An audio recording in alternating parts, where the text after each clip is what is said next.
Hello, everyone. How are we doing? Good. Yeah, you're here in the building, our last event of the year, saving the best last. Thank you for being here. And I thought we could start with sharing an idea that we are a small business that we're all excited about at the moment that isn't our own. Carol, I'll go to you first. Oh gosh, there's so many, especially those that I've had the privilege of getting into contact with. And one that really does sort of, really resonate with me is a new startup called Greener. I think they've just recently changed their name to Canopy, and amazing brand. It's a marketplace for sustainable, businesses. So you can literally go to one place instead of having to second guess whether or not this is a sustainable brand or if this product is pretty much eco-friendly. They have it all. They have it covered. And I think they just recently raised their pre-seed round, so they're going to be launching very, very soon. So a really good one to look out for. Amazing. Will Tuani's products be on their platform? Absolutely. So we've been having early discussions with them, but yeah, so watch this space. Awesome. Good shout, Carol. Karen, what about you? Well, I am going to go with something really massive, which is generative AI and what OpenAI are doing and Stability AI. And I'm just watching the amount of businesses that are spinning up literally every minute practically that are coming off the back of these new technologies. And I honestly feel that we're at such an incredible, slightly scary moment where, we've had this huge jump with technology. So I know AI has been going for a while, but the big change is that we've gone from, AI, which is very structured data. So you label everything. This is a bottle of water. And what you put in is what you get out. And now we've got generative, where it's learned from the internet. So it's unstructured data, and it can create. Honestly, there are businesses like Jasper and ones out there that are amazing, that have just created a front end and linked into that. So now they can write your copy, it can write plays. And I'm just so excited about that technology. It's pretty much going to change everything. It's really cool to hear that, and also the explanation for those that are sort of going, what's going on and where we're at today. And of course, the excitement this week is around something called ChatGPT. Have you had to play with this? I have. Why is that gathered so much buzz in the last few weeks? Honestly, I went on last night and I was literally playing with it for my own business. So I was having a mock conversation with it about feeling lonely and alone. And honestly, it was incredible. It's absolutely. And just explain to everyone, because I'd really encourage everyone to go away and have a play with this tonight and ask. It's essentially an intelligent search engine, right?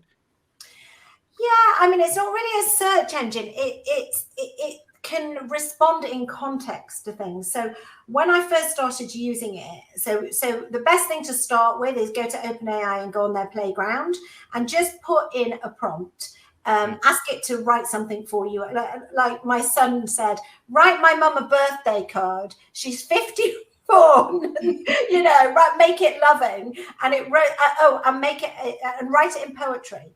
And it wrote this perfect birthday card. And he was like, I'm never writing you a birthday card ever again. But it's just the prompt that you give it. You can give it a style. So, write in the style of a comedian and it'll make it funny. Write in, as if you're a researcher, a Cambridge researcher, or write something in an award-winning, way. And the tone, the style, it is able to understand from the context of the internet what is funny and how can I take that and make it funny. What is award winning? How can I? And that's the genius of it. It's now creating from zero. It's creating. This is obviously a wormhole we could go into. We'll stop it in a second. but I think it's great that you've introduced this as something that's happening now, because it, in terms of applications for ourselves in our own businesses, whatever size they're at, there are so many. So I think the best thing to do, Andy's just shared the link, it blew his mind this week as well, is for everyone to just go and play with it for half an hour. Drop in some of the challenges you're facing, like write the marketing pitch for your own business and see what it does. Give it a prompt, as Karen said. It could be a game changer. It will be a game changer, and lots of people will profit from it. It's also scary if you think about it too much. Anyway, that's a big idea. Sarah, what have you got? So I mean, I guess I'm always kind of drawn to brands in the circular space in general. I mean, I'm a brand that's really trying to work that out in the early stages, which it's been quite a trip. And so I think some of the resources, there's a lot of these. So if you're in the food space in particular, the cleaning site, being able to clean what your product comes in and minimize that waste and create a fully circular system is really difficult, because putting food back in something, it's much more challenging than I've seen talking to beauty founder startups and other spaces. So we've started working with a cleaning site called Again, which is working primarily in the drink space, but they're doing a lot in the foods as well. And so I think these sort of businesses, coming off the back of like Dabba Drop, which is doing this takeaway. You can do takeaway food with zero waste, and they're collecting it back in these containers that can be reused. This is really, I think, where a lot of us in the CPG space are desperately trying to get to, and trying to find brands that can, or partners that can get us there. So I think any of the cleaning site brands, but I can speak for Again, and I know Milk and More, and I know the Good Club are all trying to hack this. And yeah, I'm just along for the ride to learn from it. And do you know what's mad? And this links back to a lot of the exciting circular economy, regenerative products and services. It also feels like, hang on, I mean, I talked to my mother-in-law a lot about this, because she used to run her family used to run a grocery store in the 50s and 60s, like the classic English grocery store with the brown paper bags. Yeah. And she said, this is a great idea. You love this. She's like, that's what we used to do, except of course the difference now is the technology to scale it up. So it is fascinating. Obviously, we're solving a much bigger environmental problem now. But I mean, you see your waste stores doing it on a very local level, but that's like expecting the person down the street to come back and refill their own. Right, behavior has to change. Yeah. Yes, it's a whole different nut to crack in the D2C subscription space, and the space where we are sending things across the country, across places like Europe, and you are needing to then take it back and wanting to close that loop. Exactly. Well, we'll dive into the provenance story of olive oil with you shortly. Do drop the links to these various things into. So again, I think it was, Sarah, if you can share that link, that would be great. Carol, let's go back. Let's turn our attention to our own genesis of the ideas we're all working on now. So Tawani has kind of lit up across certainly my Twitter decks and various social channels over the last few weeks. And I met you and Lola a few months ago when you were, you've been working on this for a while, but it felt like you were pushing it out for the first time. Take us back to the genesis of the idea and when you thought, we're going to go for this. Yeah, sure. So we had the idea pretty much as far back as 2018. So it's been sort of brewing for a while until we launched in the height of the pandemic in 2020. But back in 2018, Lola and I, we like to experiment with our hair, and in particular, being women of color, we're constantly sort of evolving, and our hair tells a massive story as to who we are as women and who we are as individuals. And so just sort of going through the experiences of changing our hair, we tend to sort of wear different, weaves, extensions, braiding hair. And we saw that there was a lack of sort of options for women of color in particular, who like to wear their hair in a more sort of curly or sort of textured Afro sort of texture. And we, in particular in the UK, and we thought there was a problem with that. So this was back in 2018. And so we decided to kind of sort of, sort of pull our sort of experiences together, our frustrations together, and launch with, synthetic hair extensions that sort of, really sort of address that sort of gap in the market for Afro and curly hair extensions. But during our research, we saw that there was a massive problem with synthetic hair extensions, which nobody was talking about, to our surprise, which is pretty much that synthetic hair is made of plastic polymers. And even faceless manufacturers and retailers are not even discussing it. So we didn't want to add to the problem. So we literally took our time. We had full-time jobs. We were both, mums, we're both mums. And we just started sort of, chipping away slowly but surely. We hosted, focus groups. We did several market research. We went out there in the streets. We were actually stopping women of color, asking them questions about their hair. Where do they go to sort of purchase their hair extensions? And that took 2 years to the point of when we launched. So it was literally a slow process for us, but we needed to do it our way. We needed to kind of sort of take our time in order to sort of launch the business 2 years after.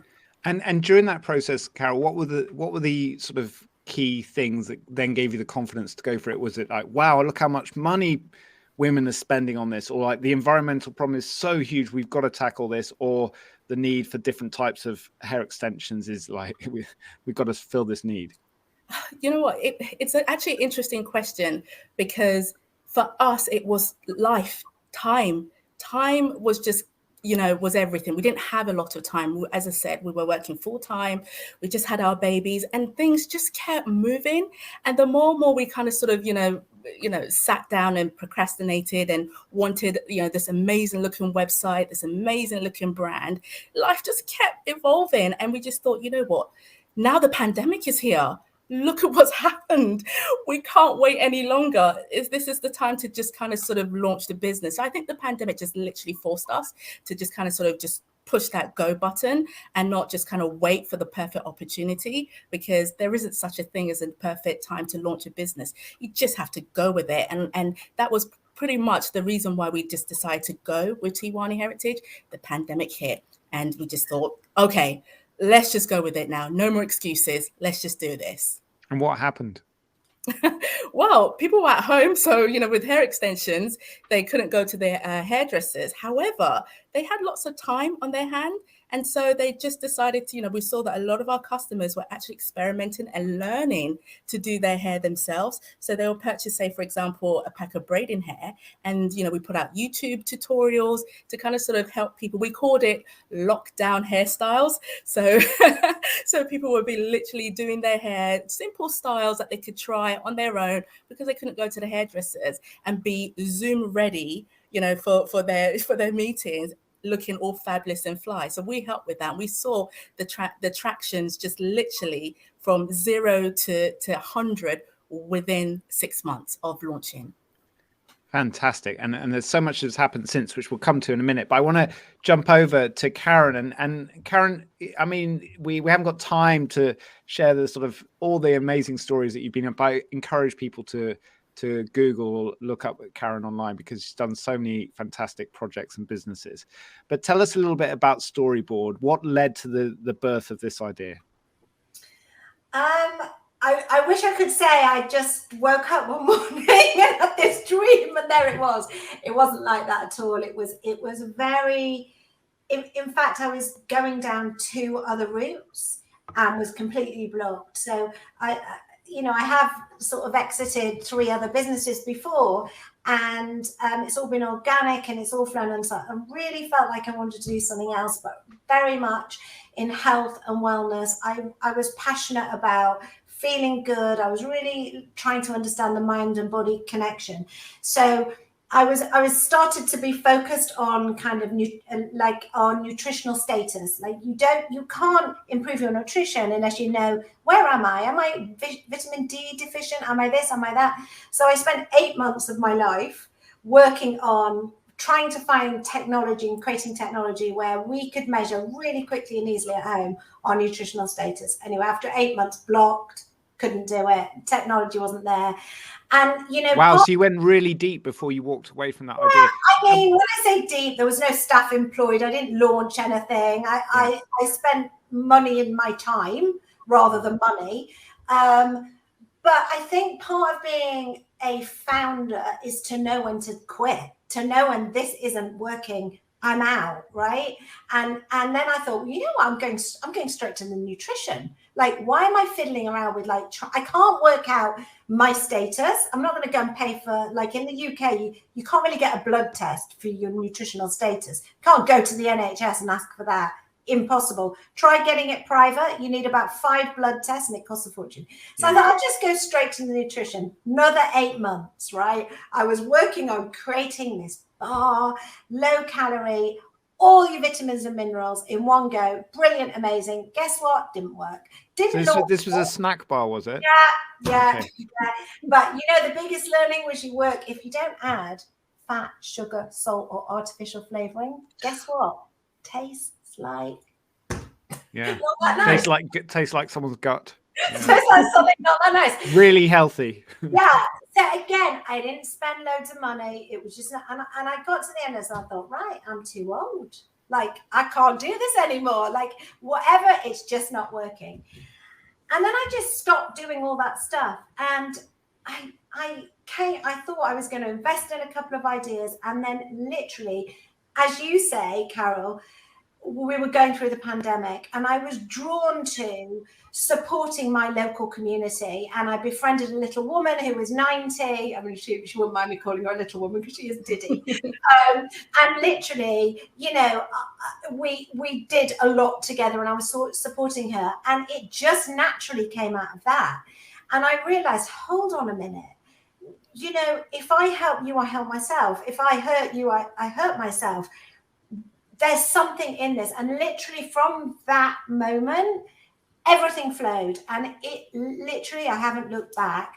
You know, we're building this global platform where it makes it really easy to find others going through the same life experience as you.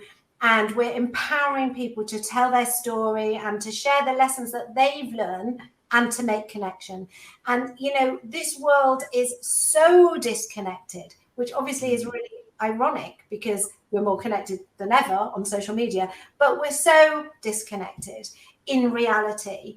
And, you know, it's just flowing. And we've just finished our pre-seed round and raised great money. And yeah, we're about to go into private beta. I love and this is obviously just recently, like the different paths that you've been walking and diving into, and here you've got to a storyboard now, which feels like the dots make sense, right, as you explain them, but on the surface, like, what? How does all this connected? Just give us a quick example of a couple of applications of storyboard, or how it will be used to help people connect. Yeah, so we have 3 areas of functionality.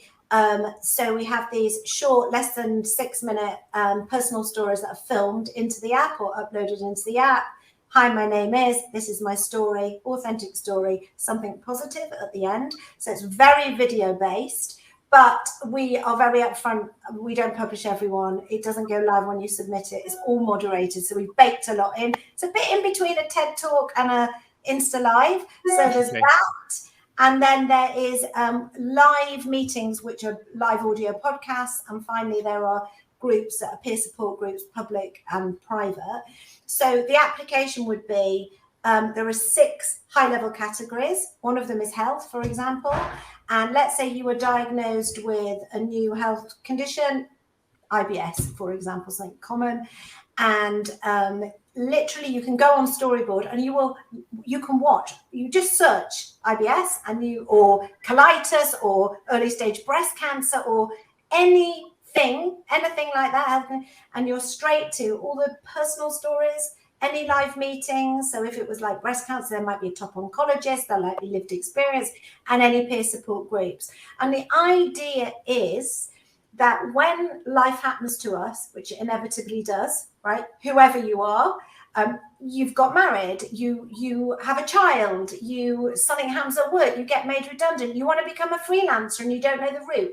All of those life events that are often they're beyond your control, sometimes they're not, but you want to speak to somebody and it's literally the only thing that you can't Google.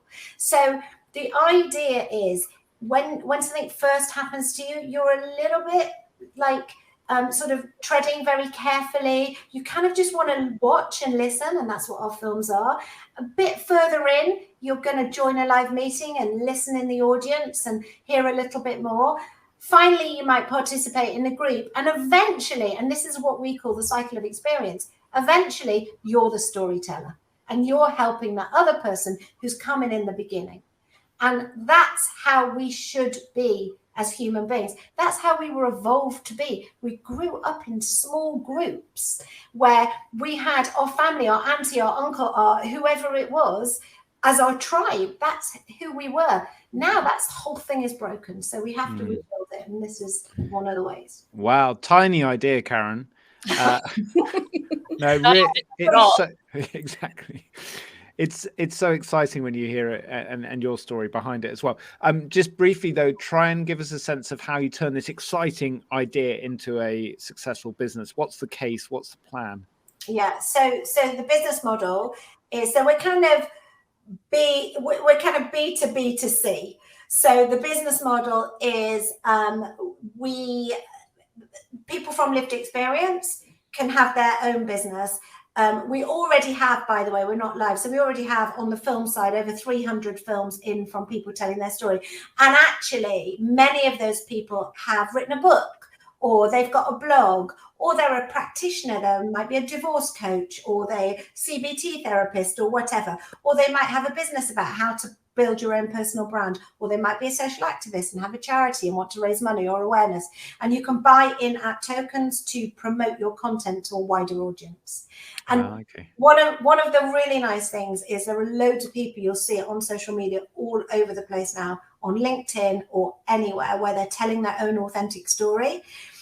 But they're kind of shouting into the abyss because it's not the right audience. It's quite hard to get to that niche audience. And we're hoping with what we're doing on Storyboard, they can reach their audience. They can reach their people. Fantastic. And this ties in with a question that's just come in, and maybe we'll try and answer this before we come on to Sarah's story, which is from Colette. I'm struggling to get any traction with sales online. How do you know if your idea is worth persevering with? I keep going because I want to raise money for conservation. So there's a big values mission there. And obviously we've got very little context of Colette's story and business. But like for all three of you, what's your sense of, you've just said you changed direction a couple of times, Karen, of when to say, be resilient and keep going, and when to say, actually, I need to pivot drastically here or stop altogether? Yeah, I mean, it is difficult without context. I think one of the kind of big myths out there, which it would be really great if to let particularly young people and new founders know, is just because you've got a website, however brilliant your idea, does not mean anyone will know about it or will come and visit it. And actually, the idea is one thing, but baking in, how am I going to market with that idea? How much does that cost? All of those things are absolutely critical to the success of that idea. The idea might be brilliant, but nobody might know about it. In fact, I saw literally somebody posted yesterday, and I can't remember whether it was Twitter or LinkedIn, the most brilliant version of that, which was they posted a picture of somebody walking in a tube. And there was somebody busking, and they were on the violin, and they looked like a tramp. Everyone ignored them. This was the biggest in the world violinist that the day before had sold out 100 quid a ticket, a massive concert. No one even noticed them in this place because it's out of context, it's out of the place, it's out of all the surroundings and built up and everything. And that's what I think. You can't just launch a website and expect people to come. It doesn't happen like that. Yeah, and that's a great example of like, you've got to get your product in front of the right people, otherwise no sales happen. Briefly, Carol, have you ever stopped on an idea, and if so, how did you know? Well, to Colette's question, for us, traction is more than just sales. To know that if your idea is worth pursuing, you have to go beyond sales. Sometimes for us, we need to look at our analytics. We look at who's actually coming through the doors. We know we may not be getting certain sales in terms of real money from the UK leg, but we've seen that actually our biggest sort of footfall is coming from the US. So just because our sales margin isn't as high as we would like it to be on a month to month, that's because our biggest audience are actually coming from the US. And aside from that, you kind of sort of need to, and this is where we've learned the hard way, you kind of sort of need to have a strong sort of marketing team, not to just sort of build on yourself, but also to build on your own credibility as a founder, as a brand, so that because you're constantly being watched, not just the product itself, but who is behind the brand. And definitely in our case, that is what it is for us. It's definitely working for us, that we're putting our faces out there. So we know that actually when we're talking about Tiwani heritage, it goes beyond just the product. It's what we're trying to solve. So Colette, in terms of your question, look at who's coming into your store. If you've got an online business, look at the traffic that comes in. You may see that actually the majority of your customers or the people that come into your stores might not be here in the UK, might be elsewhere. And if so, look into that. So it's more than just your sales that kind of sort of determine whether or not you've got a good idea. And also funding is everything in this game. You do need a bit of, cash to kind of sort of help you with marketing, to get seen, to then determine whether or not your business is viable. Carol, you're running the Next Version Startup Workshop. You've nailing it. You've also, Lola and Carol, talk about putting your faces out there. They literally have been on billboards all around London in the last few weeks. It's been very, very exciting to watch.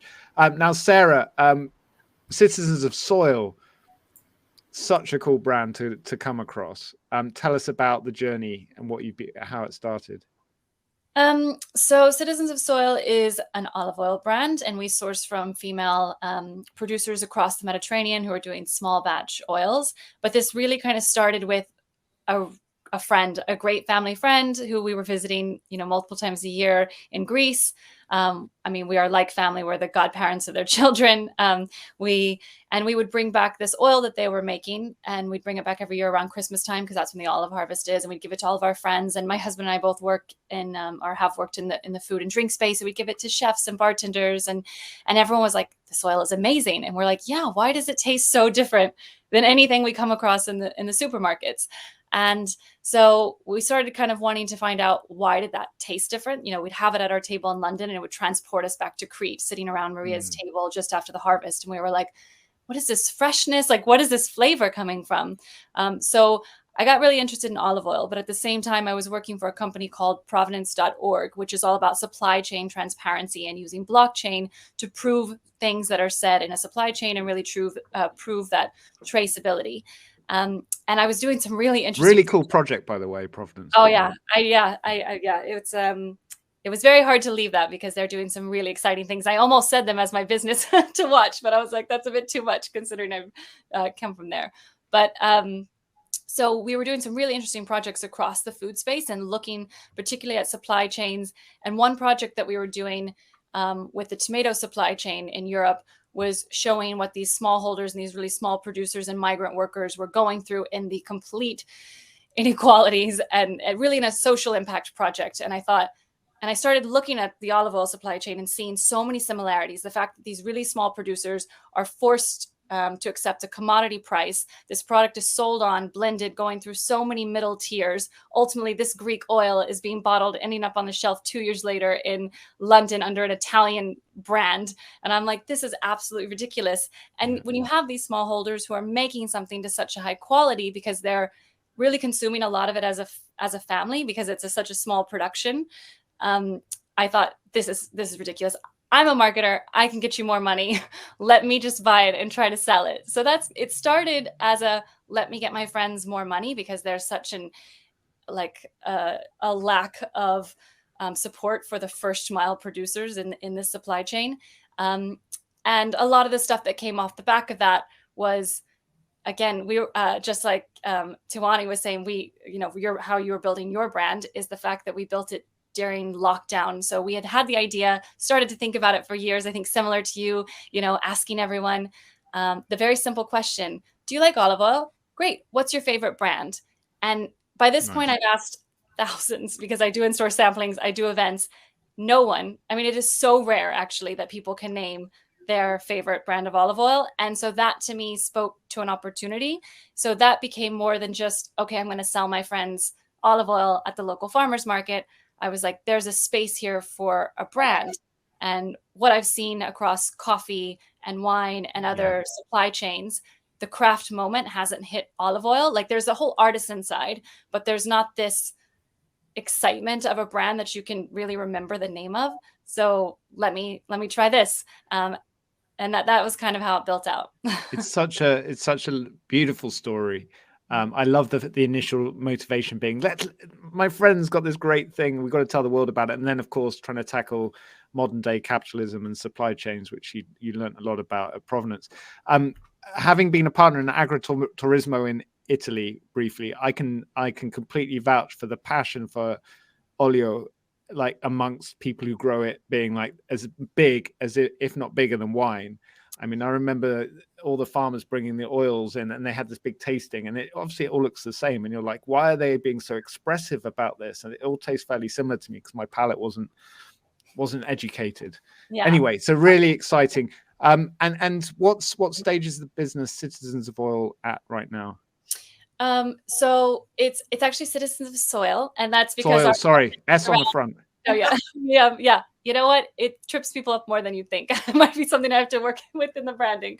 But no, it's a lot of it is underpinned as well because I was working in sustainability by this idea of soil and like what terroir, similar to what you see in wine, what that gives to olives. So exactly what you're saying, you go to this tasting, you're like, how do these all taste different? Well, they really do because they come from different places, which is when you're representing single estate oils, you can taste that difference between this coming from the south of Spain and this coming from the north of Greece. Like, you know, it's representing those places.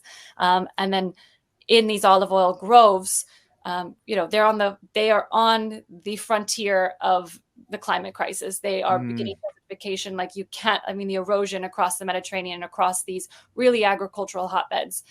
So there's such an opportunity for particularly soil health and soil work to be done, and how we're using the groves, which are these, you know, these groves can be hundreds of years old. And so the trees are quite spaced around, and what we can do between the trees, crop cover and other items. But we are now, to your question, we have moved on. You know, we launched, it was like one of the last days of the year of 2020. I think the site went live on the 30th of December. It's like a birthday, like your child being born. I'll always remember the 30th of December, 2020. Started quite small, just online, only D2C. Had a couple of shops reach out in the middle of the pandemic. Had some friends who were bartenders actually, whose bars had been converted to shops. And we said, oh, well, we'll sell to them. Like we were only an online business, but we'll sell to them. And now we're rolling out across, you know, bigger retailers with plans to expand so we can work with more of these female producers across the Mediterranean. And tell us a little bit about the producers. You're working with women-only producers. Why is that? So I work with, it's female-led growth. So basically my criteria when I'm reaching out to farmers is it needs to be at least 50% female, which is a huge obstacle. And that's what's crazy to me. I'm like, aren't we owning these like family estates that have, you know, you've been doing this generation after generation, and you're telling me the females who, it's often their land, are not involved at all in the business, because this is how it works, similar to what you see in wine. You know, we had this problem in coffee. And so whenever I first got into olive oil, because I knew nothing about it, I was an outsider. I'm not from one of these regions. I'm from Texas. I'm from cattle land. So I didn't know about producing olive oil. I joined a group called Women in Olive Oil. And through that, I met a network of producers. That is a cool group to join. It's a great exclusive group to join. But I would say once I started my sourcing visits and went out there, I thought this is going to make it so impossible. If I'm asking, they have to be female. If it has to be small batch, if it has to be regenerative, and it has to be quality, like I'm never going to find anyone. But if I found a woman in these rural areas, she ticked all those boxes, like the quality, the way they had to teach themselves outside of the family legacy, I guess almost an insecurity that meant they wanted to learn more. And they learned all these progressive farming techniques. And I was like, job done. Now I just have to find the women. I don't even have to really have that checklist so much. I love it. I love it. And all three of your stories that you've started to share tonight, that's in terms of turning good ideas into something successful. There's the depth and the passion which you expect, but it's so great to hear it. Now we've got a question here. Thank you, Sarah, for sharing the beginning of your story. It's so exciting. And there's some fans here I can see on the chat for your brand. So Daniel says, how would you market an educational project to increase its grit, traction, and revenue? So I think, again, we haven't got a lot of context here, but there's an app shared there. Mandaleave, I think it's said, that one there. But yeah, let's maybe turn our attention to that. Like, how do you take, when you've got your initial version of an idea, how do you get your first customers? So maybe let's just zip around and share a couple of tactics that we've used and what's worked. Carol. Yeah, so we started off with friends and family and everybody in our phone book saying that we're live. And so, you know, between us, we had probably about 1,000 people in our phone book. Yeah. Who has more friends, Carol or Lola? Oh, that's a good one. We have lots of mutual friends. But yeah, probably 50-50. It's probably 1,000. That's a good. And how many us. of them became customers? Well, we will say probably about 30% of them became customers literally within the first 6 months. That's not your average conversion rate. Is it still at 30%? No, it's more than that now. Your conversion rate's over 30%. Yeah. How do you measure it, just out of interest? Well, we just look at, you know, our analytics and take it from there. So that's as people submitting an inquiry or what? Yeah, so people literally going onto our website and literally, you know, buying the product. So Karen, we need to find some money to put into this business. 30% conversion rate. No, but that was really good for us because we didn't market it at all. That was literally with zero spend. So for us, I mean, it was very, very good. And then from the back of that, we just got organic growth, you know, every single month to this point now. So it's been a really good sort of, you know, it started off quite steady, but now it's kind of sort of peaked now. I mean, it's a great example of the lesson is being, it's not so much about who your friends and family are, but it's about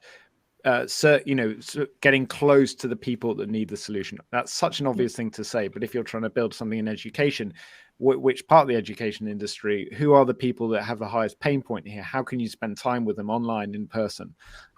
Easy to say. Brilliant that you can convert friends and family and beyond now. Karen, how you've been involved with lots of businesses. What's an effective way to get those first sales in your experience? You know, it's all about testing and going small. I mean, I've actually just had a quick look, just put the URL and had a look at this business, and it looks like it's an app for chemistry, which actually really excited me because I straight away think of physics and Elon Musk, and actually there's something really trendy now about the things that never used to be. So I think there's a real opportunity there to potentially get some very trendy chemist who can talk about, you know, I mean, there's Breaking Bad, for example. There's book chemistry. That is chemistry. Yeah. So yeah. What are you selling on the internet? Yes. Oh well, have you seen Breaking Bad? Yeah. We're giving Daniel a bad reputation here. I mean, it looks like they've got loads of downloads because from what I can see here, I mean, you know, I think they're at a different stage from looking at the website, and you know, the stage that they're at, which looks like it's further down the line. I think they've had 1 million downloads from just looking at that. So for me, that would be about how do I take it to the next level? Where's my super growth? How do I look at the market of other educational apps? Why is chemistry really niche? Is that only about people who are just doing chemistry? What age is that? Is that A-level, GCSE? Is it adult? You know, where's my market? And can I take it beyond that? Because we're living in this world now where everybody's enhanced, aren't they? So that I'd just be thinking of some of those other things. But going back to the beginning, which is how do you start out? It's definitely about testing as much as you can. And the original question, if I could almost go back to that, and I think that was from Colette. Just she didn't say if it was like an Instagram store or a Facebook store or an online, but if it's a website, I'd say just try and sell it on a social media platform and see where the traction is, see the comments that people are giving you, and just iterate from there. Get as close as you can to your customers or your potential customers. User research is everything. And, you know, the biggest lesson that I think I ever learned in my journey was the worst thing you can do as a founder is spend loads of time getting ready for the big reveal and, project management and 6 months and The best piece of advice I ever had was spend the least amount of money and get out in the quickest possible time. And don't worry that it's not perfect. It doesn't look right. This isn't how you do it. It's about just testing with the smallest pool and moving on from there. People, we're downloading wisdom faster than a religious textbook at the moment. This is fantastic. Get it out there. Do your vegan cheese TikTok dance before we finish our conversation tonight. Get out. Sarah, how did you get your first customers in a bit more detail at Citizens of Soil? So I think similar to what Carol was saying, we sent it out to friends and family at the start. We did I had that hesitation of being an artist where you want to make everything absolutely perfect, but your business will die in that perfectionism. That's a real fight, isn't it, internally for a lot of people? It is a real fight, especially I come from the brand and the marketing side. So I wanted everything to be, the whole aesthetic to be there and the whole experience to be there was really important. Like if one little postcard wasn't right or the tape wasn't working properly, it just killed me. I was like, no. But you get to the point that, the Steve Jobs quote of real artists ship, you have to get it out the door and you have to start testing. And I think starting with that group at the beginning, being a quite friendly group we had a couple of months there where we had limited stock. So it was really just circulating among a group of, we also put some I wouldn't call them influencers because I was very hesitant for a long time to go after any actual social media influencer, but I was looking for people who were actual influencers in life. Like they were business owners, people, they were quite respected, especially in the food and drink space. Maybe they didn't have 100,000 followers, but when they share something, I get more sales than somebody who has, if somebody who has 10,000 followers who has a really good, strong network. That's an interesting point on social media marketing is the 10,000 follower account. Of course, it's not. It can vary all over the place. But micro influencers or real world influencers, I prefer that description. Yes. Someone who's just knows their shit, right? And people listen to them because they're people are listening to you now because you're experts in your field. So find those people and connect with them is great advice. And building off that, Natalie's firing lots of questions in. I've heard that customers usually connections to connections, second level connections due to word of mouth. What are we, in terms of going beyond our friends and family without spending money? What are other things that you've seen, other tactics that have worked to get those early customers? Carol? Yeah, good question. So for us, it was all about telling our story and being the face of the brand, depending on the nature of your product. For us, we're selling lifestyle, we're selling aesthetics. So we wanted to kind of sort of be able to sort of allow women of color in particular to see a brand with people that actually look like them. So we were hosting live IG conversations with social or micro influencers who will come onto our platform and will literally tell hair stories. So that was one way that we did it in terms of trying to grow our following and grow our brand. And how persistent you need to be, because it's all very well saying, oh yeah, we're going to have a conversation with someone, and there's 3 people listen. And I, you hear this I work with a lot of authors, right? And they go, yeah, we did this event. In fact, Elizabeth Day, who some of you might follow, How to Fail, great podcast. She said, I did so many events early on where there were the same number of people in the room as there were on the panel. And she's just been very persistent and passionate about that particular project. So is that the answer? Just being persistent? Yeah, you have to be. You have to kind of sort of keep going, keep putting your face out there, just keep telling your story. That's what works for us. We find that, in terms of traction, whenever we put our face to even a post, we tend to get, far more engagement than just putting a pretty picture of a woman with nice braids. But as soon as we're on it, because we're relatable, I think lots and lots of people sort of buy into that and they want to hear more from us and touch base with them. So that's what really works for us in terms of building the brand. So Tiwani, just to let you know, Tiwani comes from a Yoruba language, a Yoruba phrase, and it means it's ours, it's our heritage. So when they see people like us come on to talk about hair and Afro hair, they really get excited, and it's a safe space for everyone to come into, and they really buy into that. In the industry that we're in, it's often faceless. So you can go into an online retail store, but you don't know who's behind it. So for our customers, it's really refreshing that they know who's powering behind it with people that actually look like them, and who are their customers themselves. Yeah, absolutely. And trust is built, which is what we know it. matters when it comes to sales. So I just want to pick up, because we haven't got a huge amount of time, loads of questions coming in. So Natalie here with a really important question. Like, we're supposedly heading into a recession, but as Deborah Meaden said on this podcast the other day, half of that is people talking about going to recession. Confidence drops. So let's not say we're going into a recession. We are in interesting times. And service is often considered nice to have, says Natalie. How do we shift? If we're in the industry of bringing joy, and all of us, in fact, in different ways, are bringing joy, your projects, whether it's through human connection or like health and olive oil, or hair extensions, celebrating our identities. How do we shift, like in our communications and marketing, from, oh, this is a nice to have, where people go, actually, do I really now? Do I need to spend that money right now? Versus, or it's a premium product, versus this is something that really you need to spend your money on. Karen, what works? Well, I think, it's always going to be very personal for people. And I think people need to connect emotionally to a product. So, I can't speak for the girls, but I know my husband is obsessed with olive oil and dipping bread in it. He also loves wine. So the thought of your brand, where he can have a really high quality olive oil, is a whole new passion for him. But I can see he could connect emotionally. There are women who are, having extensions is part of their self-worth because it makes them feel good.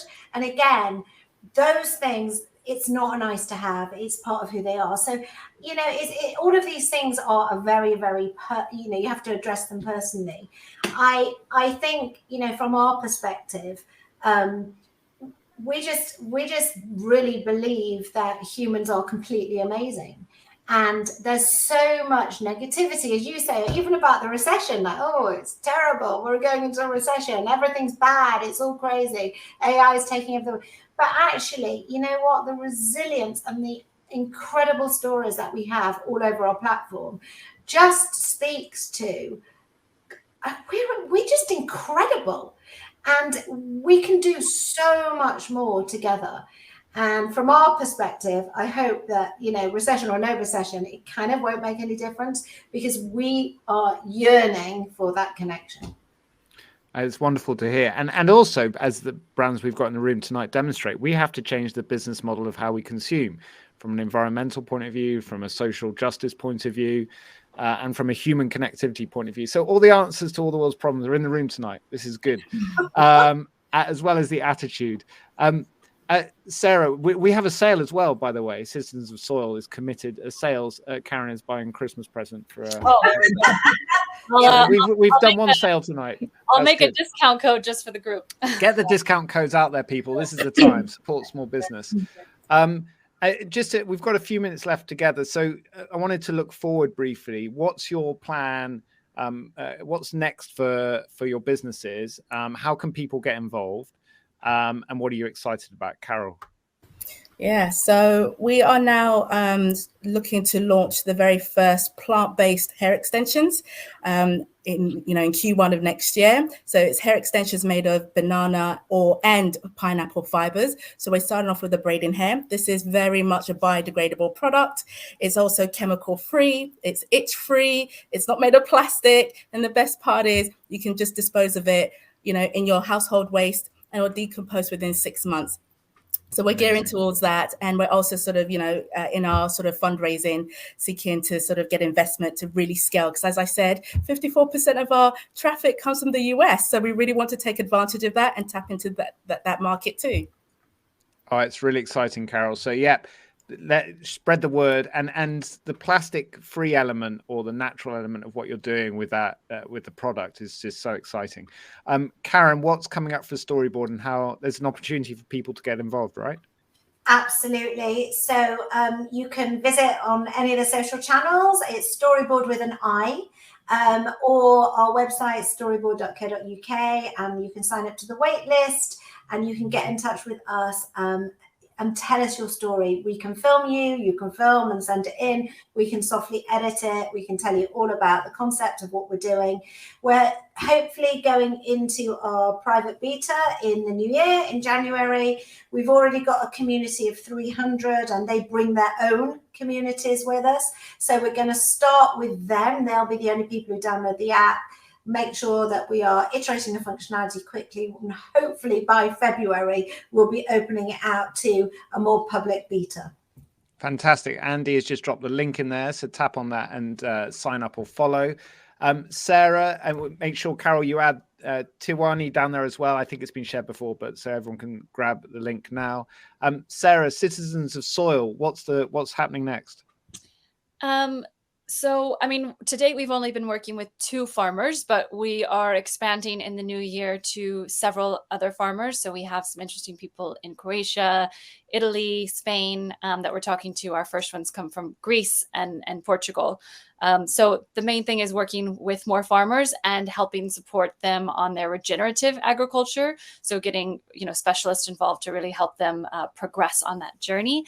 And then the circular side, I mean, I said it at the start, all I'm doing is trying to watch for better zero waste solutions when it comes to food packaging. So that's something that we have some, nice refill options coming up in the new year. Yeah, and I'm working in the climate startup space, and it's exploding with solutions. I mean, we know the technology exists. It's just getting these to market and finding the right partnerships, as you say. So really exciting time to be in this space.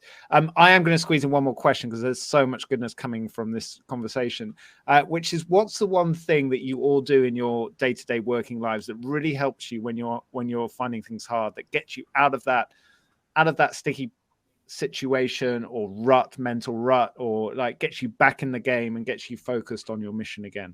Karen? I try and go for a run, 20 minutes run every morning. I don't always do it.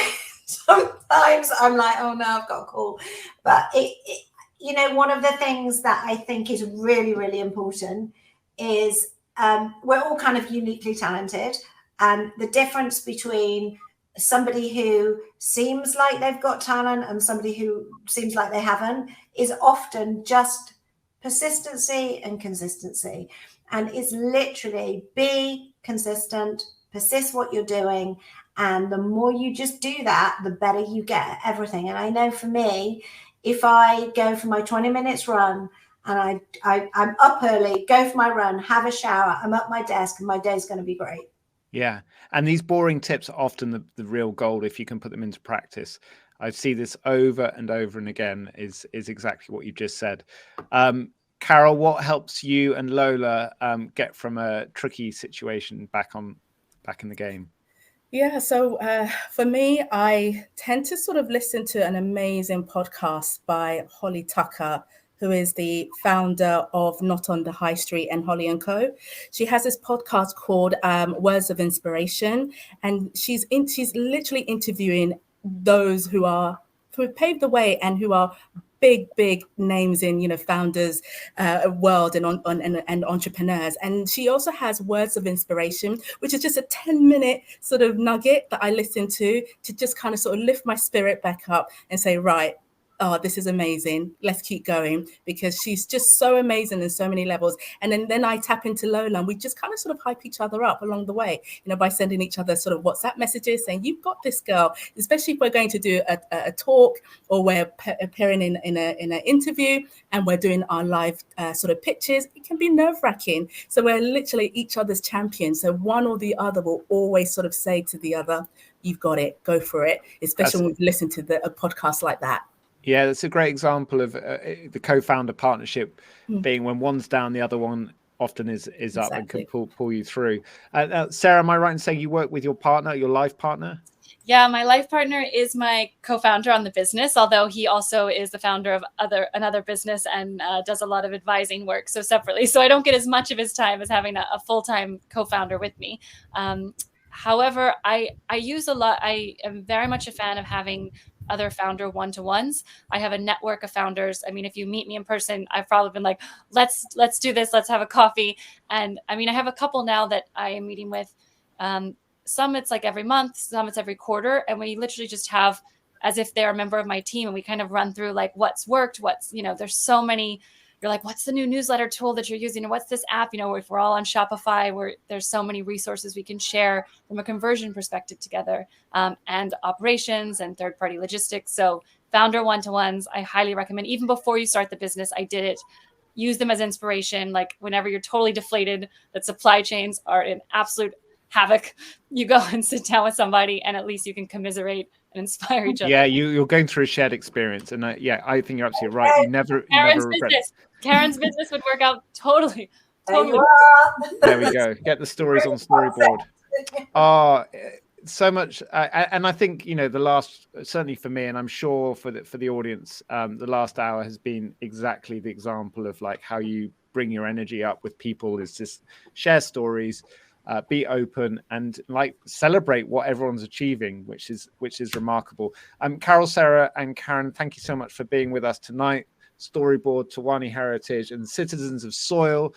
Lots of links being shared. Thank you for all your questions, everyone. We didn't answer them all, but if you come to the session now, which Andy and I are going to host, you can come and ask those questions, and we can answer them together as a group. But thank you to our wonderful panel for wrapping up 2022. Have a restful Christmas and quality time with family and friends. Take care, and I'll see the rest of you in sessions. Thank you. Bye. Goodbye.